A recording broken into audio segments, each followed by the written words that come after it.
Kagulat World, nakakagulat na naman ang latest update kay Alexandra Ayala dahil matapos ang napakalaking panalo niya sa Wimbledon, biglang umakyat ang pangalan niya sa WTA Live Ranking Projection. Mula sa official ranking na number 32, ngayon ay nasa number 28 na siya sa Live Ranking Projection. At ang mas matindi pa, may marker na new career high. Ibig sabihin, hindi lang ito simpleng panalo sa isang laban. Ito ay panalo na may direktang epekto sa kanyang mundo, sa kanyang ranking, at sa kanyang posisyon sa elite level ng women's tennis. At isipin ninyo, nangyari ito sa Wimbledon, hindi sa maliit na tournament, hindi sa ordinaryong court.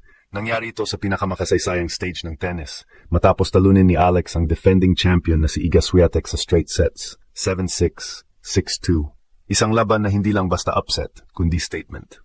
Statement na ang Pinay na dati ay hinahabol ang ranking. Ngayon ay siya na ang hinahabol ng buong mundo. Ang official WTA ranking niya ay number 32 pa rin habang hinihintay ang next official release.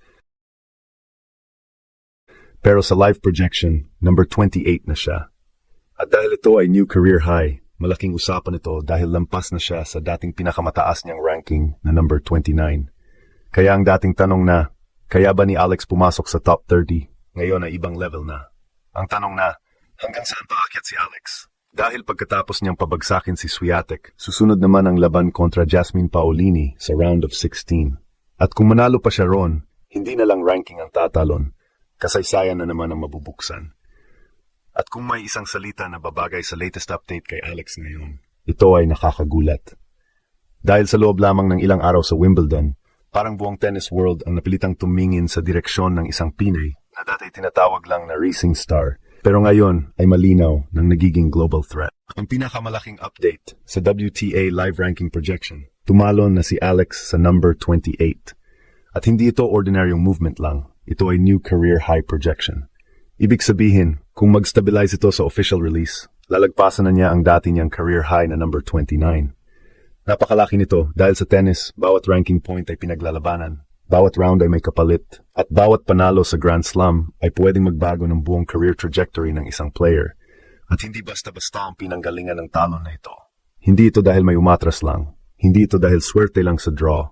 Nangyari ito dahil tinalo ni Alex ang defending Wimbledon champion na si Iga Swiatek. Isipin ninyo ang bigat noon. Si Swiatek, multi-Grand Slam champion, dating dominant force sa women's tennis at isa sa pinakinatakutang pangalan sa WTA. Pero sa center court ng Wimbledon, si Alex ang mas matapang, mas composed at mas gutom sa moment. Ang score, 7-6 sa first set, 11-9 sa tie-break, pagkatapos 6-2 sa second set. Doon pa lang sa first set, nakita na kung gaano katibay ang loob ni Alex. Hindi siya nagpanic, hindi siya natakot sa pangalan. Hindi siya nawala kahit dikit ang laban. At nang makuha niya ang first set, parang may pinto na nabuksan. Sa second set, doon na lumabas ang tunay na momentum. Mas malinis ang galaw, mas buo ang loob, mas malinaw ang mensahe. Hindi siya pumunta sa Wimbledon para makisali lang. Pumunta siya para makipagsabayan. Kaya ngayon, ang live ranking na number 28 ay hindi lang numero. Simbolo ito ng pag-akyat ng isang Pinay sa mundo na matagal nating pinapangarap pasukin. Dati, kapag pinag-usapan ng tennis elite, parang malayo ang Pilipinas sa conversation. Pero ngayon, may pangalan na tayong dinadala sa Wimbledon, sa WTA rankings at sa global sports headlines. At ang mas nakakatakot para sa mga susunod niyang kalaban, hindi pa tapos si Alex. Emotional siya pagkatapos ng laban. Pero malinaw rin ang mensahe niya.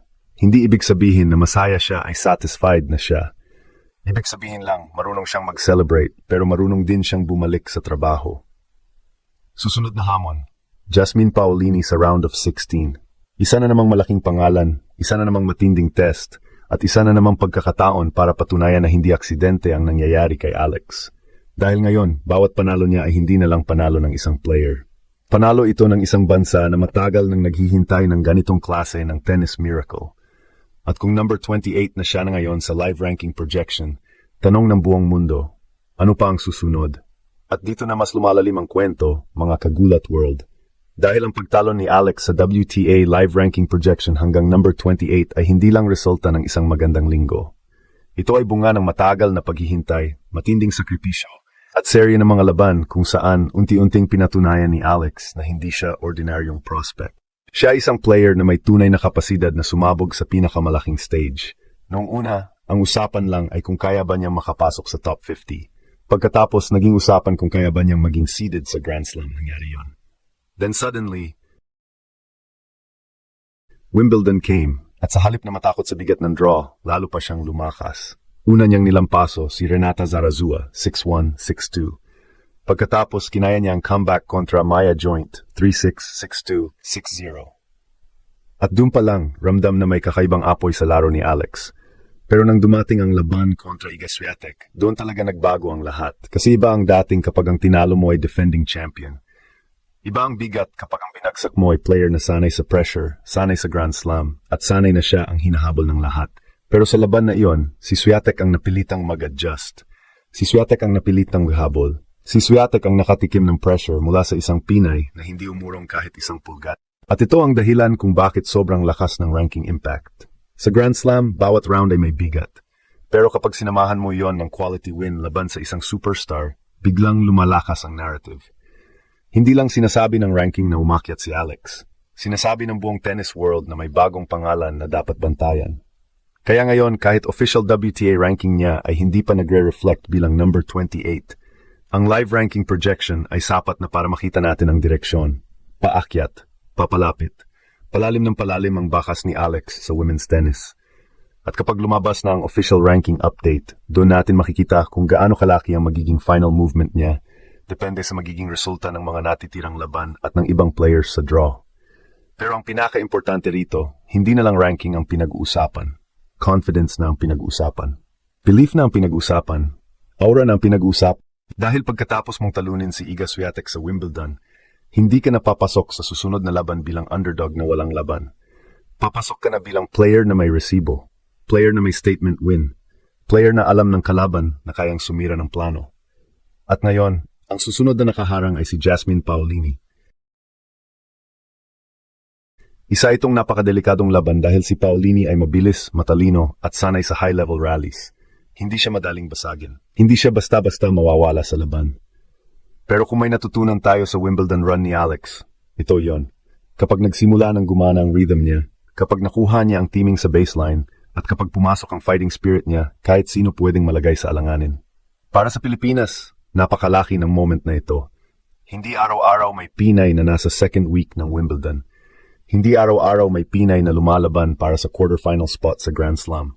At lalong hindi araw-araw may Pinay na pinag-uusapan sa live ranking dahil papasok na sa top 30 at posibleng lumagpas pa kung magpatuloy ang kampanya. Ngayon bawat serve ni Alex may bigat, bawat return may kasamang sigaw ng Pilipinas, bawat panalo niya may bagong pinto na nabubuksan. At sa Wimbledon 2026, Alex is no longer just chasing history. Siya na mismo ang gumagawa nito.